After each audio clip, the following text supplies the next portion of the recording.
Yang terhormat para anggota MPR, DPR, para pembicara, tuan-tuan dan puan-puan yang budiman, Assalamualaikum warahmatullahi wabarakatuh. Salam damai, sejahtera, dan bahagia buat saudara sekalian. Setiap kali kita memperingati hari-hari besar kenegaraan, itu sebenarnya momen terbaik untuk melakukan refleksi diri. Dari mana kita bermula, di mana kita sekarang, dan kemana kita menuju. Dari proses refleksi diri ini diharapkan pertama kita bisa mengenali apa kelebihan dan kekurangan kita sebagai bangsa. Pelajaran baik dari masa lalu yang harus kita pertahankan dan yang buruk harus kita tinggalkan. Kedua, kita juga tahu kemana kita akan menuju, oleh karena itu kita juga harus senantiasa terbuka bagi berbagai perkembangan, praktek-praktek terbaik yang dikembangkan oleh umat manusia dimanapun di muka bumi untuk memperkaya mutu kemanusiaan dan mutu keadaban kita. Pertama, bangsa ini seringkali melupakan warisan baiknya sendiri.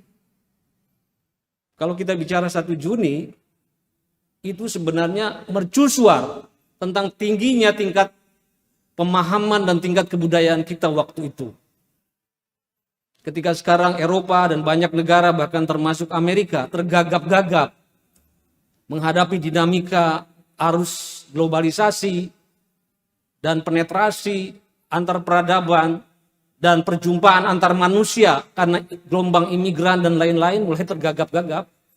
Tetapi right from the very beginning, ketika kita menyusun dasar negara dan ketika para pendiri bangsa bertemu di BPUPK, PPKI, kita sudah menyelesaikan problem-problem keragaman itu.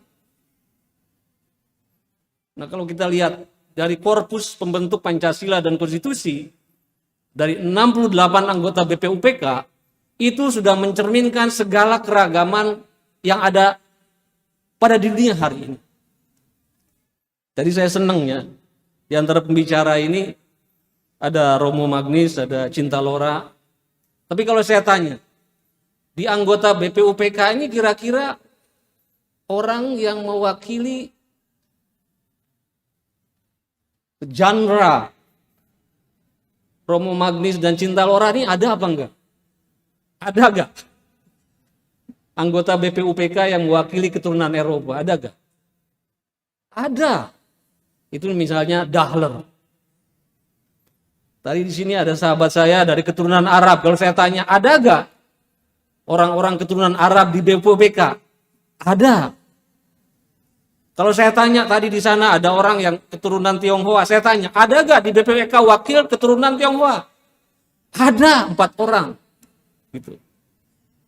Sunda, Jawa, Batak, Minang, perwakilan Maluku, perwakilan lain-lain ada. Jadi begitupun dari segi agama, di sana bukan hanya ada Islam, ada perwakilan daripada Kristen, perwakilan dari orang-orang Buddha, perwakilan dari orang-orang bahkan kepercayaan.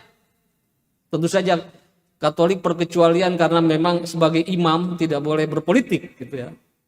Tapi nanti sejarah mencatat meskipun tidak ikut langsung di dalam gelanggang formal, tapi seperti Sugya Pranata itu punya peran besar di dalam ikut mewarnai kehidupan negara kita sejak awal Republik ini berdiri gitu. Nah, begitupun dari segi jenis kelamin.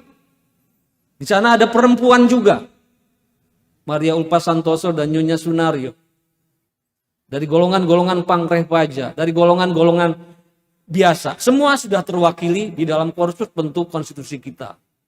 Itu sebabnya kenapa dulu kita mengalami satu proses di mana keragaman itu bisa saling diperjumpakan dan kita mengalami satu kesetaraan akses.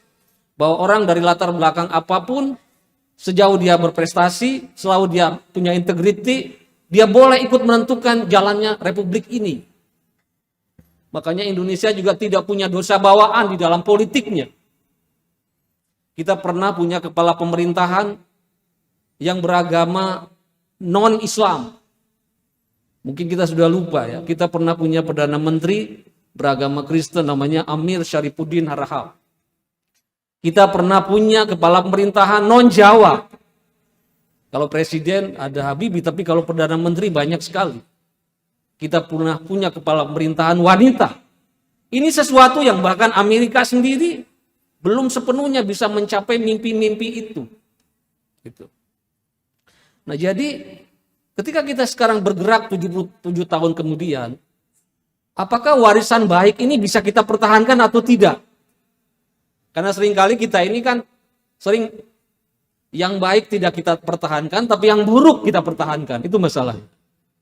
Itu yang pertama. Kedua, kita juga harus selalu berusaha untuk senantiasa terbuka bagi pencapaian-pencapaian, praktek-praktek terbaik yang berkembang di dunia.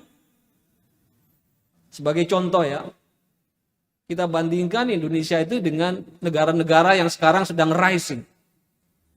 Misalnya Korea Selatan, itu merdekanya terpaut cuma 2 hari dari Indonesia. Korea Selatan tanggal 15, kita tanggal 17. Orang bilang mungkin Indonesia susah nih majunya karena penduduknya besar. Tapi RRC itu baru berdiri tahun 49. India baru merdeka tahun 47. Tapi sekarang lihat ya, ketika kita merdeka JNP Indonesia lebih tinggi dari Korea Selatan. Tapi sekarang tingkat kecepatan kemajuan Korea Selatan sudah masuk negara maju. Cina yang tadinya basket case di Asia, sampai tahun 90 dia masih di landasan, kita sudah take off. Sekarang elevasi kecepatan Cina maju juga begitu rupa. Dan India sekarang sudah membuntuti di belakang.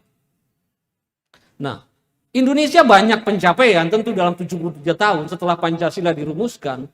Tetapi kecepatan kita untuk maju ini masih banyak hal yang harus kita beresi supaya kita bisa seperti juga negara lain yang cepat masuk ke dalam klub negara-negara maju itu. Nah, oleh karena itu, kalau kita ingin bergerak lebih maju, selain mempertahankan tadi yang baik-baik itu, kita harus nantiasa mengerti logika jalannya kemajuan bangsa-bangsa itu selalu didasarkan pada pembangunan di 3 ranah. Pertama, pembangunan tata nilai, mental, spiritual, karakter. Itu harus kita kembangkan. Atau modal sosial kita harus terus kita perbaiki.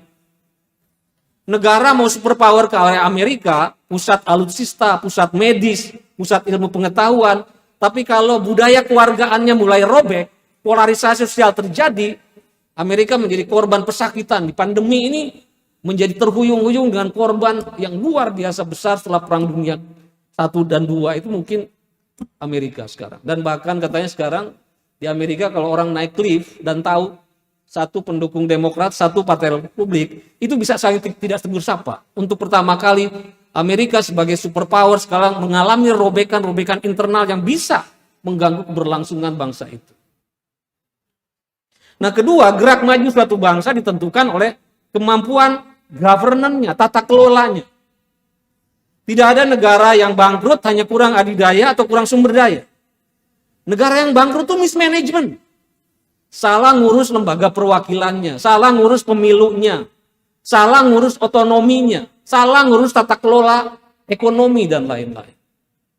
Ya, oleh karena itu, ketika kita sekarang berhadapan di depan tuan-tuan yang budiman di sini, coba perbaiki lagi.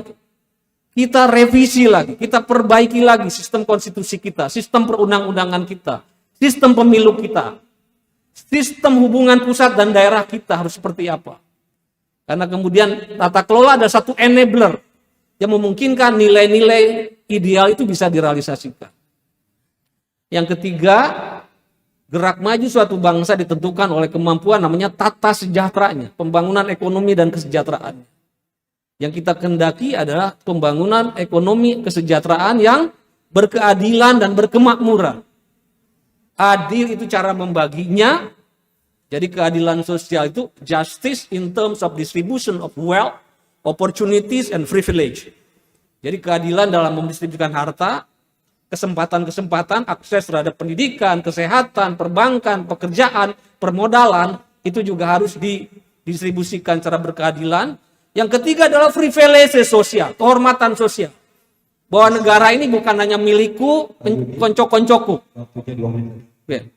Bahwa negara ini bukan hanya milikku, keluargaku, dan konco-koncoku. Oleh karena itu, semua warga, apapun latar belakangnya, berhak untuk menikmati, mengikuti posisi-posisi di dalam kehidupan politik ini. Dan ketiga adalah memakmurkannya, yaitu sumber daya yang kita miliki itu harus diolah dengan inovasi teknologi, sehingga memberi kesempatan bagi banyak orang untuk terlibat dalam aktivitas ekonomi yang memungkinkan terjadinya mobilitas sosial yang inklusif, sehingga kemudian semua orang tidak tertinggal, semua orang bagian daripada kesejahteraan dan kebahagiaan hidup bersama. Saya kira itulah sebenarnya pesan pokok daripada Pancasila, dan itu juga pesan pokok ketika kita memperingati Hari Pancasila hari ini. Jadi kita pertahankan yang baik dan kita kembangkan masa depan dengan perbaiki tata nilai, perbaiki tata kelola, dan perbaiki tata sejahtera. Insya Allah dengan itu kita bisa mengusung misi negara yang merdeka, bersatu, berdaulat, adil, dan makmur. Terima kasih.